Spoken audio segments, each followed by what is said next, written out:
Good morning student, स्वागत है आपका ऑनलाइन क्लासेस में। और अपन डिस्कस करेंगे क्लास 7 का। हमारा टॉपिक चल रहा था 11वां, जिसका नाम था परिमाप और क्षेत्रफल। परिमाप और क्षेत्रफल। देखो, इसमें हमने इसमें अभी 11.1 को कंप्लीट कर लिया था। आज हम तो पढ़ेंगे इसमें 11.2 एक्सरसाइज के बारे में डिस्कस करेंगे, जिसमें हम पढ़ेंगे समांतर चतुर्भुज का क्षेत्रफल और त्रिभुज का क्षेत्रफल। तो हमने समांतर चतुर्भुज का जो क्षेत्रफल का सूत्र पढ़ा था, एक बार फिर से हम रिपीट कर लेते हैं।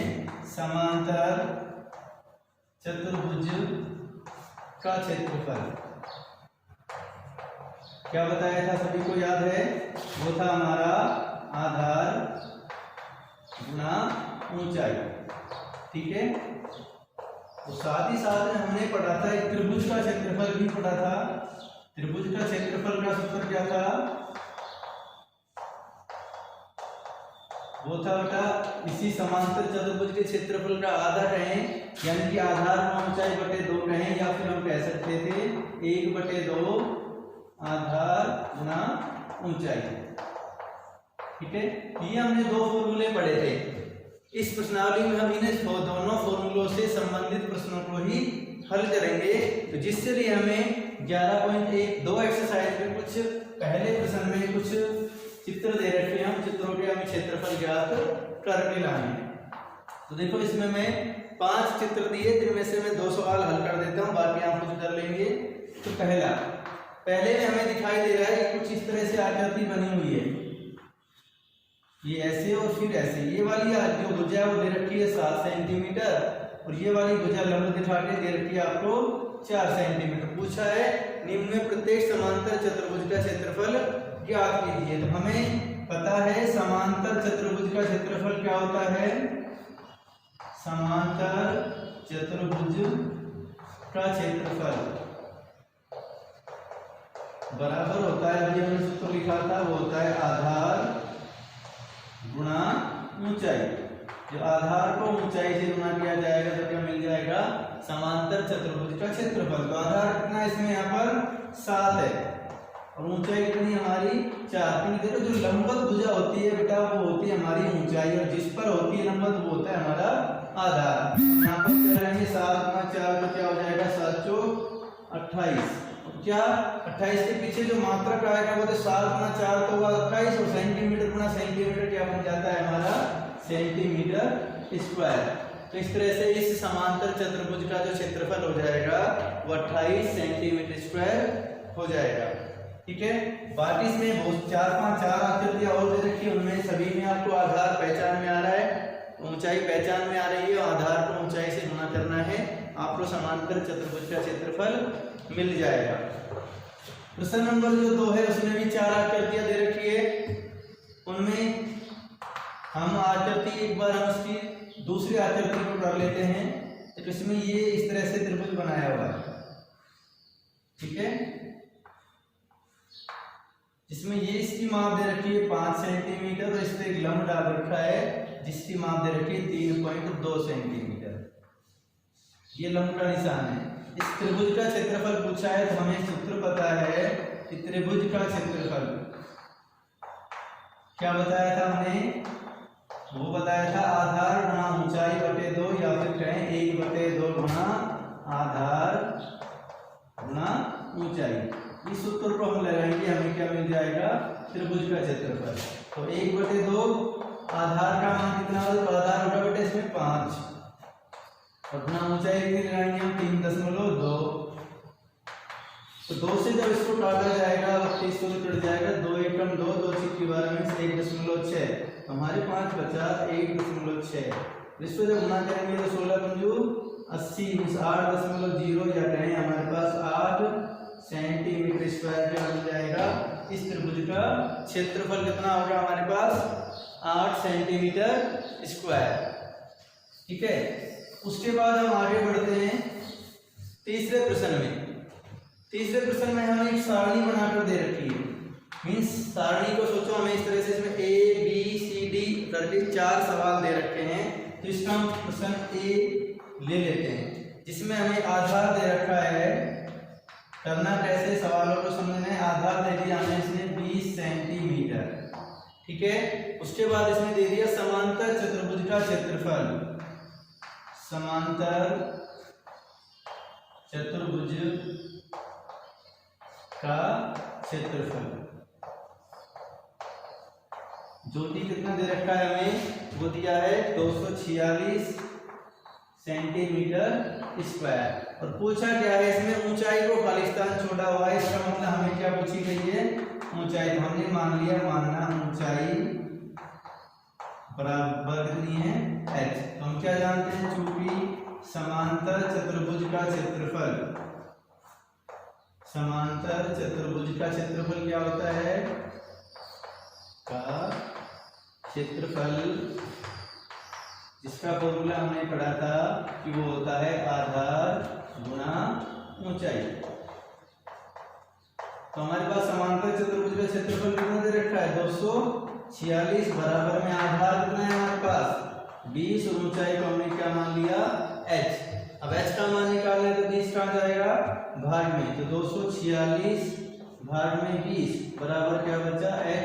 या फिर मैं कहूँ कि h बराबर कितना हो जाएगा, इसमें जब भाग देंगे 2 का, तो 2 एकम 2, 2 दूनी 4 और 2 तिया 6, नीचे 10 है इसलिए 12.3 क्या हो जाएगा, सेंटीमीटर, ठीक है।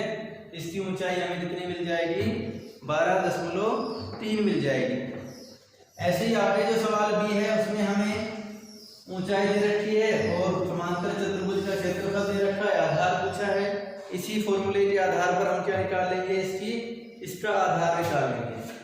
अब प्रश्न नंबर 4 है, 4 में भी सारणी बना रखी है। पहले सवाल में 15 दे रखा है, ऊंचाई पूछी है 87 सेंटीमीटर, क्षेत्रफल दे रखा है। तो मैं इसका सवाल नंबर बी करा देता हूँ आपको। देखो इसमें हमें दी है ऊंचाई, जिसकी ऊंचाई है त्रिभुज की, त्रिभुज की ऊंचाई h बराबर हमें दे रखी है इसमें 31.4 सेंटीमीटर, और त्रिभुज का क्षेत्रफल दे रखा है, त्रिभुज का क्षेत्रफल बराबर दे रखा है हमें 1256 सेंटीमीटर स्क्वायर, ठीक है। तो हम क्या जानते हैं, त्रिभुज का क्षेत्रफल क्या होता है हमारे पास, 1/2 गुणा आधार गुणा ऊंचाई होता है ही नहीं होता है, बराबर कितना है हमारे पास 1256 सेंटीमीटर स्क्वायर। तो देखो दे क्या रखा है हमें, ऊंचाई दे रखी है, पूछा गया इस सवाल में आधार। तो आधार को हम आधार ही रहने देते हैं, बाकी उधर रख लेंगे, 1/2 गुणा हमारा आधार, ऊंचाई का मान हमने कितना लगा दिया 31.4 बराबर 1256। तो आधार बराबर क्या हो जाएगा, आधार बराबर हुआ 1256 गुणा में 2 भाग में 31.4। देखो 2 भाग में था, गुणा में चला गया, गुणा में था इसलिए भाग में चला गया, ठीक है। अब इससे हम इसका भाग देंगे, तो देखो किस तरह से भाग जाएगा। मैंने इसका भाग इसमें दे रहा हूँ 314 का भाग इसमें सीधा सीधा चला जाएगा 4 बार। देखो 4 चौक 16, फिर 4 4 और 5 और 4 की बार, इसका भाग कितनी बार गया, 4 बार। ये पॉइंट हटा के हमने ऊपर 0 लगाया तो हो गया 20 चौक 80। इसका आधार कितना आ जाएगा बेटा, वो आ जाएगा 80 सेंटीमीटर। इसी तरह से इसका पहला सवाल में आधार दे रखा था, ऊंचाई पूछी है, वहां आधार का मान लगा देंगे, ऊंचाई रखी रह जाएगी। सेम इसी तरह से आपके और क्वेश्चन भी इसमें हो जाएंगे। कोई दिक्कत आती है तो आप उसमें पर्सनली कॉल करके भी पूछ सकते हैं, ठीक है। आगे जो हम बढ़ते हैं प्रश्न नंबर 5, एक PQRS एक समांतर चतुर्भुज एक आकृति हमें दे रखी है। 5वें सवाल में क्या दे रखी है, इस तरह से समांतर चतुर्भुज बनाया हुआ है जिसका नाम है PQR और S।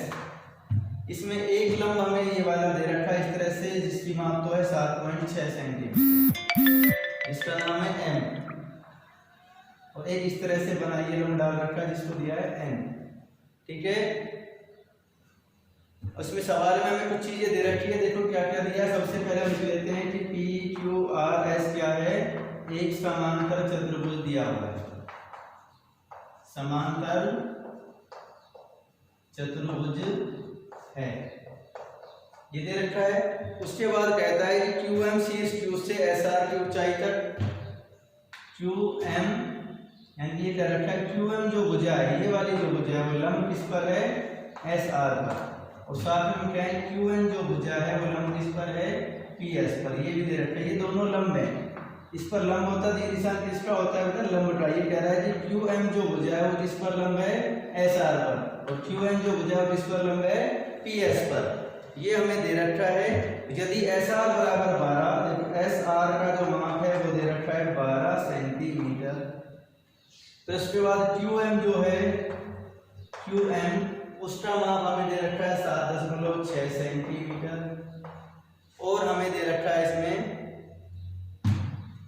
तो ज्ञात कीजिए समांतर चतुर्भुज PQRS का क्षेत्रफल ज्ञात करवा रहा है, साथ में QN ज्ञात करवा रहा है। यदि इसमें हम 2 सवाल करते हैं। सबसे पहले हमने पूछा है समांतर चतुर्भुज PQRS का क्षेत्रफल। देखो समांतर चतुर्भुज का क्षेत्रफल क्या होता है, वो होता है हमारा आधार गुना ऊंचाई। तो देखते हैं सवाल में इसको निकाल लीजिए। हमारे पास देखो आधार 100 SR है और लंब की ऊंचाई कितनी है, QM, या फिर आधार PS भी दिया जा सकता है, तो ऊंचाई क्या ली जाएगी, QM। तो हम देखते हैं हमारे पास SR की माप है और QM की माप है, तो हम इस सूत्र को इस तरह भी लिख सकते हैं, SR गुना में QM। तो मान लगा देंगे इसमें, SR का मान जब QM के साथ लगाएंगे तो क्या होगा, SR कितना है हमारे पास, ये दे रखा है 12, और गुना में QM का मान कितना है 7.6। जब इसको गुना करेंगे तो 12 × 72 के 2, और 12 7 तो 84 और 7 हो गए 91, 91.2 सेंटीमीटर स्क्वायर हमें क्या मिल गया, समांतर चतुर्भुज का क्षेत्रफल मिल गया। अब हमें क्वेश्चन इसमें बी और दे रखा है पार्ट बी। इसमें कहता है कि QN का मान ज्ञात कीजिए यदि PS बराबर 8 सेंटीमीटर। PS का मान कितना है, 8 सेंटीमीटर है, तो हमें पूछा गया है QN का मान। तो देखो अगर आधार इसको लेते हैं, ऊंचाई इसको लेते हैं, तो इसका क्षेत्रफल क्या होगा, समांतर चतुर्भुज का क्षेत्रफल हम PS गुना QN भी लिख सकते हैं। हम लिख सकते हैं पुनः PQRS का जो क्षेत्रफल होगा, PQRS का क्षेत्रफल वो हमें कितना निकाला, अभी हमने निकाल चुके हैं 91.2 सेंटीमीटर स्क्वायर। हम जानते हैं इसका क्षेत्रफल इस आधार और इस ऊंचाई से भी निकाला जा सकता है। कि आधार PS लेंगे, ऊंचाई क्या लेनी होगी, QN। तो हम लिख देते हैं PS गुना में QN बराबर कितना होगा हमारा 91.2। तो PS का मान हमारे पास 8 है, 8 गुना QN बराबर होगा 91.2। तो QN बराबर कितना आ गया हमारा, देखो 91.2 बाद में 8, तो काट लेते हैं। देखो इसको 8 का जब हम इसमें भाग देंगे तो होगा 8 एकम 8, बच गया यहाँ से कितना 1, फिर हमने दिया 8 एकम 8, बचे 3 8 32, तो 11.4 सेंटीमीटर इसका माप हो जाएगा हमारा, QN का माप हो जाएगा। ठीक है, सवाल में समझे क्या हम कि हमने पहले समांतर चतुर्भुज का क्षेत्रफल निकाला, जिससे हमारे पास ये आ गया 91.2। इसकी सहायता से हमने क्या निकाल दिया, इसकी माप QN को निकाल दिया है 11.4 सेंटीमीटर। ठीक है, तो इसी तरह से आप प्रश्न नंबर 6 को कर सकते हैं। प्रश्न नंबर 6 में कोई दिक्कत आपको नहीं आनी चाहिए। तो प्रश्न नंबर 7 की तरफ हम बढ़ते हैं। सेम जो छठा प्रश्न है तो 5वें प्रश्न के जैसा ही है, तो आप प्रयास करें, अगर कोई दिक्कत आती है तो उसको पूछ लें। प्रश्न नंबर 7 में दिया है ABC में कोण A समकोण है, आकृति AD भुजा BC पर लंब है। यदि AB बराबर 5 सेंटीमीटर है और BC बराबर 13 सेंटीमीटर हो तो AC बराबर